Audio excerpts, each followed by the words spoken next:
Salut tout le monde, aujourd'hui je vous présente et teste le DJI Focus Pro, un nouveau produit pour les vidéastes qui fait des miracles. Ici d'ailleurs, cette vidéo est enregistrée avec un objectif ciné qui n'a pas d'autofocus. Et comme vous voyez, évidemment, l'autofocus se fait puisque le propre de ce produit-là, c'est de recréer un écosystème autofocus à partir de n'importe quelle caméra, n'importe quel objectif. Concrètement, il arrive en kit, un Pro Grip, un Hand Unit, un LiDAR, autant de moteurs autofocus que vous voulez, une mallette, tout rentre d'ailleurs dans cette mallette. Donc concrètement, on a un grip qui est en fait une batterie, on retrouve une poignée qui ressemble finalement un peu à la poignée d'un Ronin avec l'écran. On a ensuite quelque chose qu'ils ont appelé le Hand Unit, qui est en fait un pointeur, évidemment un LiDAR radar qui va permettre de calculer les distances et de faire la mise au point, et des moteurs qu'on va pouvoir installer. Concrètement, il vous faut une cage. Vous avez une platine qui est fournie à visser sur la cage, donc rien de tout ce qu'il y a de plus classique. On met un rail avec un, deux ou trois moteurs, à vous de choisir selon le nombre de bagues que vous voulez contrôler. On insère, on serre, vraiment là pour le coup rien de plus simple. Il va falloir évidemment coller ça dans les engrenages. Une fois que les engrenages sont faits, les deux sont solidaires. On peut mettre la poignée, hop, on ferme la poignée et ensuite évidemment la poignée, je peux l'orienter comme je veux. Et en fait, on a un rig, tout ce qu'il y a de plus classique, sauf qu'ici, on vient d'ajouter un lidar. Tout ça se connecte via des câbles. Donc on va connecter évidemment le câble du lidar au Pro Grip, ce qui va permettre la communication entre les deux.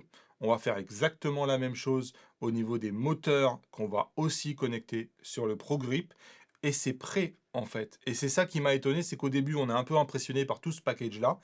Mais en fait, rapidement, on se rend compte que la batterie qui est maintenant dans le grip elle va alimenter tous les produits. Donc tous les produits vont s'allumer en même temps. Ici, juste un mot sur le FIZ qu'on voit. En fait, c'est le rôle du moteur. F pour bague de mise au point, I pour iris, c'est-à-dire bague d'ouverture, et Z pour zoom, c'est-à-dire bague qui va contrôler le zoom si l'objectif que vous avez a un zoom. Donc on peut mettre jusqu'à 3 moteurs. Attention, il ne faut pas que l'objectif soit trop compact. Ici, les Athena de chez Nizi que j'ai beaucoup utilisé pour cette vidéo étaient presque trop compacts pour arriver à mettre plusieurs moteurs, mais ça passait quand même. Donc évidemment, si vous avez un objectif qui est tout compact, il faut quand même la place de pouvoir mettre les moteurs parce que, comme vous pouvez voir ici, ils sont un tout petit peu épais, ces moteurs-là. Une fois que tout est allumé, finalement, la première chose à faire, c'est la calibration. C'est généralement une étape qui est quand même bien connue et assez fastidieuse sur les objectifs ciné. Ici, en l'occurrence, j'ai un Easy Athena 85 mm. J'ouvre l'application Ronin et la magie, c'est que on a une liste, une base de données en fait, de toutes les optiques ciné qui ont déjà été pré-calibrées par DJI. Donc en fait, vous avez juste à choisir l'optique que vous venez de mettre. Et ça m'a bluffé parce que on est prêt extrêmement rapidement, sans se prendre la tête dans des calibrations qui sont fastidieuses à faire. La seule chose qu'il me demande de faire, c'est de me mettre ici sur la bague infinie. Je lui dis, je me suis mis à la position infinie. Il fait sa calibration des deux bagues, terminé. À ce stade, l'autofocus fonctionne et je peux vous assurer que la première fois que vous l'utilisez, waouh, c'est bluffant. Votre optique ciné, votre optique anamorphique, qui n'avait pas du tout de mise au point, votre Blackmagic, bam, d'un coup, vous avez un vrai autofocus. Et comme vous pouvez le voir ici, le lidar, il contient une caméra, et la caméra, vous la retrouvez sur votre poignet. C'est-à-dire que vous voyez ce que voit votre lidar, et vous avez un collimateur, vous avez aussi la distance. Donc vous avez vraiment la possibilité de basculer dans un mode de collimateur encore plus flexible sur lequel vous pouvez changer la position du collimateur. Et là, comme vous pouvez voir, le poteau, il est à 0,93. Les barrières, elles sont à 4,70 mètres. Il règle l'autofocus. Et là, c'est parti. Tous les tests que je vous ai fait ici, ils sont au 85 mm f1.9. Donc, autant dire extrêmement exigeant en termes autofocus. Et ici, vous le voyez, il a la reconnaissance intelligence de sujet, c'est-à-dire que les humains sont automatiquement détectés, les yeux des humains, et hop, vous êtes capable de faire votre mise au point. Et c'est top, franchement. Moi, ici, je vois le bateau. Au moment où j'étais en train de faire ce plan-là, je me dis trop bien, on va faire le bateau. Une seconde après, j'ai ma mise au point qui a tout de suite été faite sur le bateau. Et un truc, vous savez, par exemple, on a souvent parlé des caméras Panasonic qui disposent d'un autofocus, mais qui n'était pas incroyable. Sincèrement, ce que j'ai trouvé avec ce lidar-là était meilleur que ce que je connaissais sur les Panasonic. C'est-à-dire qu'une fois qu'il a acquis son sujet, on n'a pas de phénomène de wobbling ou de pompage entre les sujets. Et là, comme j'ai la possibilité de mettre le focus, je peux lui dire focus sur l'arrière-plan. Avec mon doigt, je tapote sur l'écran puisque on a un écran qui est tactile. Pomme, et le focus se fait sur l'avant-plan. Et il n'hésite pas, il ne pompe pas. Et c'est ça qui m'a vraiment étonné. Et on a évidemment un tracking. C'est-à-dire que ici, la cible est orange parce que je l'ai verrouillé. Je passe devant le poteau. Regardez, il a fait la mise au point sur le poteau et il va reprendre mon sujet. Donc on a en fait un véritable autofocus, comme si on avait un autofocus natif sur le boîtier qui permettait de communiquer avec l'objectif. Moi, j'ai été bluffé finalement par la facilité d'usage, par la fiabilité, par toutes les possibilités qui sont offertes par ce système, alors même qu'on est sur normalement un objectif qui n'a pas d'autofocus. Donc ici, transition, petite transition douce, acquisition de mon sujet. Est-ce que ça marche toujours parfaitement? Non, il y a des cas où effectivement j'ai rencontré des pompages, j'ai rencontré des hésitations. Ici, je travaille à 85 mm, mais je pense que mon lidar, il est à peu près à 14 mm. Donc, j'ai une focale très différente entre ce que je vois sur le lidar et le 85 mm avec lequel je suis en train de cadrer. Et c'est vrai que parfois, c'est pas toujours facile de sélectionner le sujet. Il peut arriver, hein. Moi, je vous dis toujours la vérité. Il peut arriver parfois qu'effectivement, ça soit un peu plus dur et que la scène, elle soit pas parfaite. Pour autant, dans la majorité des cas que j'ai utilisés, d'ailleurs, regardez, hein, c'était quand même assez précis en termes de mise au point sur l'œil.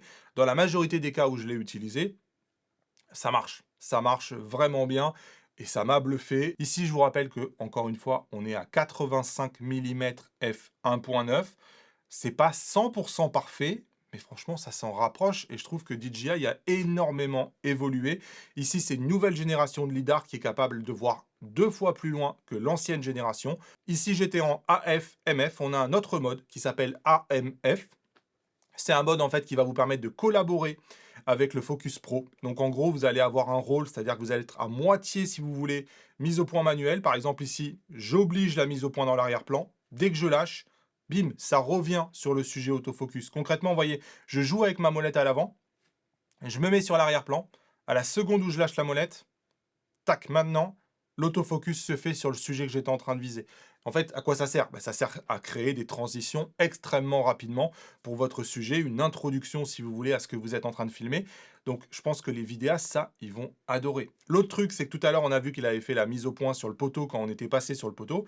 On a la possibilité de maintenir la molette pour couper l'autofocus. Ici, par exemple, je suis sur mon arrière-plan, je passe devant le poteau, il ne fait pas la mise au point sur le poteau et il récupère mon sujet derrière. Et ça se fait grâce à la molette devant. Si je la maintiens, l'autofocus ne se fait plus, il n'y a plus rien qui bouge. En fait, on a vraiment l'impression d'avoir une collaboration avec l'unité qui est en train de faire la mise au point, avec laquelle on peut vraiment discuter. Ok, là je suis en train de faire la mise au point sur l'infini, maintenant tu fais la mise au point sur mon sujet. Et j'ai cette histoire de collimateur. Et je peux même tracer des carrés. Comme vous pouvez voir ici, donc on a un vrai collimateur. Je peux mettre ici sur l'infini. Hop, il va se mettre sur l'infini. Je remets sur la barrière, il se met sur la barrière. Et on a la possibilité de choisir notre sujet. Et ça, c'est quand même un peu bluffant. Et si je clique sur le bouton qui est devant, j'ai un verrouillage, donc un tracking qui se fait. Vous voyez, je peux même bouger comme ça. Vous savez que la mise au point, elle est faite sur le sujet que vous avez loqué. Donc un vrai autofocus, alors même qu'à la base, on est sur quelque chose qui est totalement dépourvu d'autofocus. Et c'est cool quand même, sachant que, moi je trouve, hein, ça reste très compact. En termes de poids, c'est parfaitement raisonnable. C'est pas plus lourd qu'un rig habituel. Ça, c'est filmé à main levée sur un sujet qui est tellement loin. Je suis recadré à 85 mm et la mise au point ne bouge pas. Vous voyez, moi ici, je l'ai transporté dans mon sac. Franchement, pas de difficulté particulière. C'est même la plus petite valise que j'ai. Donc non, pas de problème à le transporter. Allez, je prends et c'est prêt. Ici, je vais changer d'objectif parce que jusqu'à maintenant, on a fait les tests avec un objectif très exigeant, hein, le 85 mm à grande ouverture. Donc ici, pour vous montrer, je change d'objectif, je mets un 35 mm. Évidemment, je desserre le moteur, je le remets dans l'engrenage, je resserre. La première chose à faire, c'est d'ouvrir l'application Le Ronin. Je vais aller dans ma base de données lui dire, maintenant j'ai mis un 35 mm qui est déjà pré-calibré. La seule chose que j'ai à faire, c'est de mettre ma bague sur l'infini. Une fois que c'est fait, je vais simplement lui dire, ok, c'est fait, j'ai mis la bague sur l'infini. Il fait la calibration tout seul. Mon objectif, il est devenu autofocus et ça fonctionne immédiatement. Voilà, ça fonctionne. Je suis passé d'un objectif à un autre. Franchement, il faut moins de 30 secondes. Une autre possibilité, c'est ce qu'ils ont appelé le Hand Unit. C'est un pointeur si vous connaissez un peu le milieu du cinéma. C'est-à-dire que vous allez faire la mise au point déportée par rapport à la caméra. Donc ça marche sans fil à ondes radio.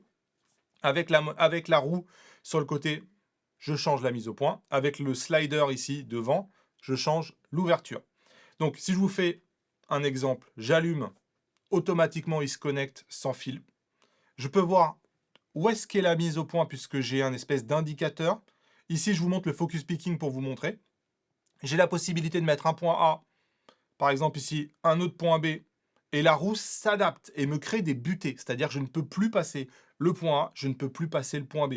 Et donc, je vais pouvoir faire mon plan du point A au point B à la vitesse que je veux, sans jamais risquer de dépasser. Et si je veux changer l'ouverture, j'ai mon slider devant, j'agrandis la profondeur de champ, je diminue la profondeur de champ. Automatiquement, j'ai évidemment mon ouverture qui s'ajuste. Si c'est pour l'exposition, c'est la même chose. Et ici, moi, j'avais pas de zoom ciné, mais sachez que le petit switch qu'on voit en haut à gauche, c'est pour zoomer ou dézoomer. Donc, si vous avez un troisième moteur et que vous avez un zoom, vous avez même la possibilité de zoomer. Donc, vous avez un contrôle total sur votre optique. Moi, j'ai été bluffé par toutes les possibilités offertes par ce produit-là.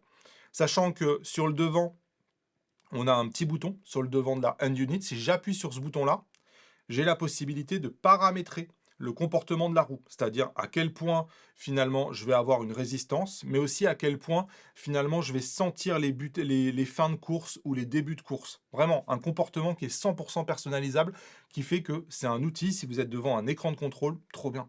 Et c'est alimenté par une batterie NPF 550, qui est une batterie qui est assez standard. Sachez que sur le ProGrip, on a aussi la possibilité de lancer la calibration, hein. On n'est pas obligé de le faire uniquement dans l'application. Donc voilà, petite précision pour vous dire, on peut le faire aussi par là. Ça détecte les humains, mais ça aussi détecte les voitures. Là, en l'occurrence, j'étais pas content parce que la voiture qui est détectée à droite, c'est la voiture c'est une voiture qui est garée. C'est pas la voiture que j'avais envie de cibler. Avec ma petite molette devant, un coup de molette, je change le collimateur choisi. Si j'appuie sur la gâchette, je vais verrouiller ce collimateur qui va devenir orange. Même si ici, en l'occurrence, je ne l'ai pas fait. Et voilà. Et là, la voiture est en train de s'approcher. Et il est en train de faire la mise au point sur la voiture. Et le plan, il est nickel. Donc, reconnaissance des sujets humains, un lidar qui est une nouvelle génération qui permet de porter plus loin, qui, je pense, est plus stable, qui est aussi plus rapide. Moi, j'aime beaucoup l'interface qui est créée avec cet écran-là où on a vraiment l'impression de retrouver un autofocus qu'on a utilisé depuis toujours. Et là, cette vidéo qui a été tournée avec cet autofocus ciné, vous voyez, je ne vais pas devenir flou si je me recule. Il va s'occuper de tout et ça ne fait pas de bruit. Vous voyez ici, par exemple, sur le micro ne va pas capter le bruit qui est là-bas. Franchement, je trouve qu'en termes de bruit, sauf si vous faites une transition de l'infini à l'avant-plan en 1 seconde, et là, vous allez voir la puissance qu'il a, parce qu'il a vraiment de la patate comme moteur. Sinon, je trouve que le bruit, il est quasiment absent. Donc c'est trop bien. Et pour rappel, le lidar, puisque c'est un radar, contrairement aux autofocus standards, il n'a pas besoin toujours d'y voir, il n'y a pas besoin de toujours de lumière. Il est capable de faire la mise au point, même dans le noir total. Donc c'est cool. Franchement, pour tout ce qui est objectif cinéma, pour tout ce qui est objectif anamorphique, pour moi, c'est adapté à n'importe quelle caméra. La majorité des objectifs cinéma, moi, j'ai été bluffé par la facilité et par finalement ce que ça permettait de faire. Ça ouvre probablement un nouveau monde. Moi, bref, écoutez, je pense qu'il faut passer beaucoup de temps avec ce système-là pour avoir un retour long terme. Mais là, sur la prise en main que j'ai fait, magnifique, absolument magnifique. Comme d'hab, je vous mets des liens dans la description. Dites-moi ce que vous en pensez et je vous dis à bientôt dans une nouvelle vidéo. Salut!